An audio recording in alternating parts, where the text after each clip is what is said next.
नमस्कार बच्चों, 10वीं कक्षा पास करके 11वीं में आने पर आप सभी को बहुत बहुत बधाई। और यदि आपने 11वीं कक्षा में आने पर हिंदी ऐच्छिक को अपने एक विषय के रूप में चुना है तो आज का वीडियो आप ही के लिए है, क्योंकि 11वीं कक्षा में आने पर आप हिंदी की तैयारी कैसे करेंगे, इसमें पाठ्यक्रम कितना होगा, कौन कौन सी पुस्तकें होंगी और परीक्षा का स्वरूप कैसा होगा, अंक विभाजन कैसे होगा, ये सब मैं आपको स्पष्ट करूंगी। क्योंकि जो हिंदी की पाठ्य पुस्तकें आपके पास उपलब्ध हैं, आपने खरीदी होंगी, उसमें जितना पाठ्यक्रम दिया गया है वो सारा का सारा नहीं आने वाला। गत वर्ष ही 30% पाठ्यक्रम कम कर दिया गया था और उस बचे हुए पाठ्यक्रम को भी इस वर्ष 2 हिस्सों में बांट दिया गया है, प्रथम सत्र और द्वितीय सत्र। प्रथम सत्र यानी फर्स्ट टर्म में जो आपका पाठ्यक्रम शामिल होगा वह द्वितीय सत्र में नहीं आने वाला। और एक प्रोजेक्ट वर्क भी होता है, आपको मालूम है परियोजना कार्य तैयार करना पड़ता है, लेकिन परियोजना कार्य आपको फर्स्ट टर्म में करना है या सेकंड टर्म में, यह भी स्पष्ट होना चाहिए। तो ठीक है, मैं ये सारे प्रश्नों के उत्तर देने वाली हूँ। इसके लिए आपको अंत तक इस वीडियो के साथ बने रहना होगा। और साथ ही यह जब आपको समझ आ जाएगा कि आपने परीक्षा की तैयारी कैसे करनी है, तो उसके पश्चात मैं आपकी एक एक पाठ करके पूरी रिवीजन भी करवाऊंगी, पुनरावृत्ति करवाऊंगी, अभ्यास कार्य के लिए भी आपके साथ जुड़ी रहूंगी। तो इसके लिए आवश्यक है कि पहले आप नीचे दिए गए सब्सक्राइब बटन को दबा दीजिए, ताकि मेरी हर वीडियो की अपडेट्स आप तक पहुंचे, और बेल आइकन को दबा देंगे तो तुरंत नोटिफिकेशन आप तक आ जाएगा। तो चलिए हम शुरू करते हैं। तो बच्चों, सबसे पहले ये जान लीजिए कि 11वीं कक्षा में ऐच्छिक हिंदी के लिए आपको कौन कौन सी पुस्तकें पढ़नी होंगी, क्योंकि जो सीबीएसई द्वारा प्रस्तावित पुस्तकें हैं उनमें से सबसे पहली है अंतरा भाग 1, जिसमें गद्य खंड व पद्य खंड है, और दूसरी पुस्तक है अंतराल भाग 1, जो कि एक पूरक पुस्तक है, और तीसरी है अभिव्यक्ति और माध्यम, जो 11वीं और 12वीं कक्षा के लिए सामान्य पुस्तक है।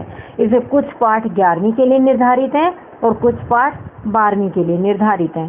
अब बच्चों हम ये जान लेते हैं कि यदि सीबीएसई ने पूरे पाठ्यक्रम को 2 सत्रों में विभाजित किया है तो पहले सत्र में हमारा कितना पाठ्यक्रम आएगा, क्योंकि पहला सत्र जो कि नवंबर दिसंबर में समाप्त होने वाला है, तो उससे पहले पहले हमें इन तीनों पुस्तकों में से कितने पाठ करने होंगे। तो सबसे पहले बात करती हूँ मैं अंतरा भाग 1 की, जिसमें गद्य खंड के हमें केवल ये 3 पाठ करने होंगे, ईदगाह, दोपहर का भोजन और टॉर्च बेचने वाले। और काव्य खंड के भी ये 3 पाठ करने होंगे, जिनमें कबीरदास, सूरदास और पद्माकर, इन 3 कवियों की कविताएं शामिल होंगी।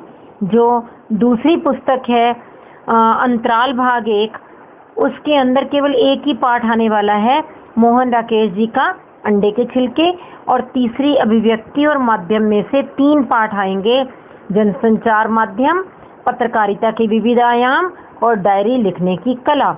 और इसके अतिरिक्त आपका परियोजना कार्य भी प्रथम सत्र में नहीं आना, केवल श्रवण वाचन कौशल से संबंधित प्रश्न ही रहेंगे। बच्चों, अब यह भी जान लीजिए कि प्रथम सत्र में आपका पेपर किस तरह से आएगा, आपके प्रश्न पत्र में कितने कितने अंकों वाले कौन कौन से प्रश्न किस किस अंश में से पूछे जाने वाले हैं। तो सबसे पहले बात करती हूँ मैं अपठित गद्यांश और पद्यांश की। आपके परीक्षा में विकल्प सहित अपठित गद्यांश और पद्यांश आने वाले हैं, यानी 2 गद्यांश दिए होंगे, जिनमें से कोई एक के आपको एक एक अंक वाले 10 प्रश्नों के उत्तर देने होंगे।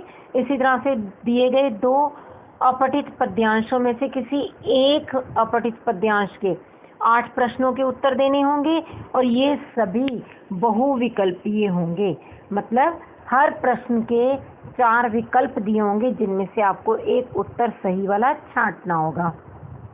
और अब अभिव्यक्ति और माध्यम की बात करती हूँ। इस पुस्तक में से आपको केवल एक एक अंक वाले 5 प्रश्नों के उत्तर देने हैं, और ये भी सभी बहुविकल्पीय प्रश्न ही होंगे। बच्चों, अब बात करते हैं हम अंतरा भाग 1 की। इस पाठ्य पुस्तक में काव्य खंड भी है और गद्य खंड भी।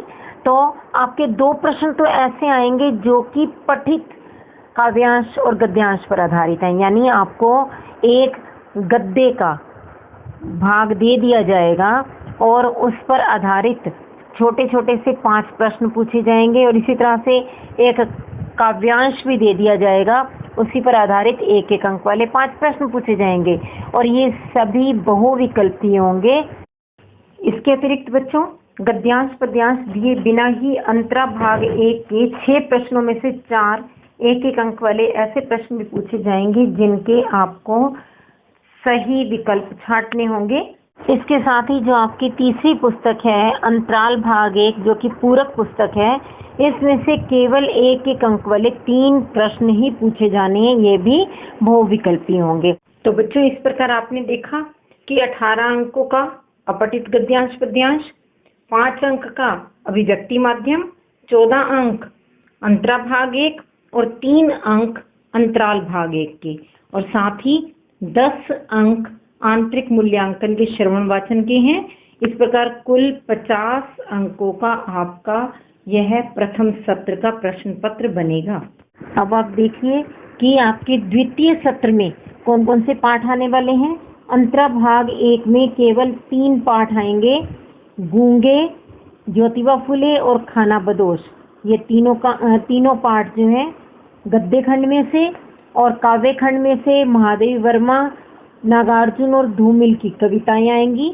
और अभिव्यक्ति और माध्यम में आपके 3 पाठ रहेंगे, कार्यालयीय लेखन और प्रक्रिया, स्ववृत्त लेखन और रोजगार संबंधी आवेदन पत्र, कथा पटकथा। और अंतराल भाग 1 में बाकी के बचे हुए दोनों पाठ आएंगे द्वितीय सत्र के अंदर।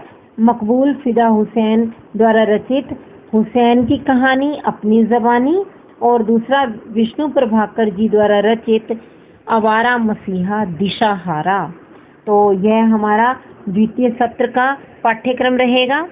अब बच्चों यह भी जान लीजिए कि द्वितीय सत्र में आपके किस अंश में से कितने कितने अंकों वाले आने वाले हैं। तो उसमें सबसे पहला भाग जो है वह रहेगा कार्यालयीय हिंदी और रचनात्मक लेखन पर आधारित, जिसमें कि आपको दी गई किसी भी स्थिति अथवा घटना के आधार पर सबसे पहले तो 4 अंक का एक दृश्य लेखन करना होगा। यद्यपि यह विकल्प सहित होगा, यानी 2 दिए होंगे और 2 में से किसी एक पर आपको दृश्य लेखन करना है। यह 4 अंक का है। फिर औपचारिक पत्र या स्ववृत्त लेखन या फिर रोजगार संबंधी आवेदन पत्र, यह करना होगा, और यह भी 4 अंकों का एक प्रश्न है।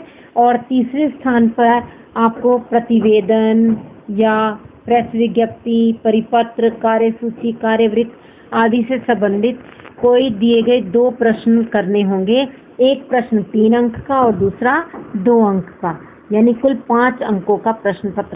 और जो आपकी पाठ्य पुस्तक है अभिव्यक्ति और माध्यम की, उसमें से केवल 2-2 अंकों के 2 लघु प्रश्न पूछे जाएंगे, यानी कुल 4 अंकों का प्रश्न पत्र इसमें से रहेगा। इसके बाद बात आती है आपकी पाठ्य पुस्तक अंतरा भाग 1 पर आधारित प्रश्नों की। तो इसमें काव्य खंड पर आधारित 3 प्रश्नों में से किन्हीं 2 प्रश्नों के उत्तर आपको देने होंगे, जो कि 3 अंकों वाले होंगे। तो इसीलिए 3-3 अंकों वाले 2 प्रश्न यानी 6 अंकों का प्रश्न पत्र हो गया। और काव्य खंड पर आधारित भी 2 प्रश्नों में से किसी एक का उत्तर देना होगा, जो कि 2 अंक वाला होगा। और गद्य खंड पर आधारित 3 प्रश्नों में से किन्हीं 2 प्रश्नों के उत्तर 3-3 अंकों वाले भी देने पड़ेंगे, जो कि 6 अंकों का बनेगा। और गद्य खंड पर आधारित 2 प्रश्नों में से किसी एक का उत्तर, जो कि 2-2 अंकों वाला होगा। तो इस प्रकार से कुल मिलाकर के ये आपके 16 अंकों का प्रश्न पत्र अंतरा भाग 1 में से आने वाला है। जबकि आपने देखा था कि कार्यालय हिंदी और रचनात्मक लेखन में से आपका कुल 17 अंकों का आ रहा था, और अंतराल भाग 1 जो है उसमें से आपसे पठित पाठों पर आधारित 2 में से किसी एक प्रश्न का उत्तर अपेक्षित होगा, जो आपको 15 से 20 शब्दों में लिखना होगा, और यह केवल 1 अंक का है। जबकि दिए गए 3 में से 2 प्रश्नों के उत्तर आपसे 50 से 60 शब्दों में पूछे जाएंगे।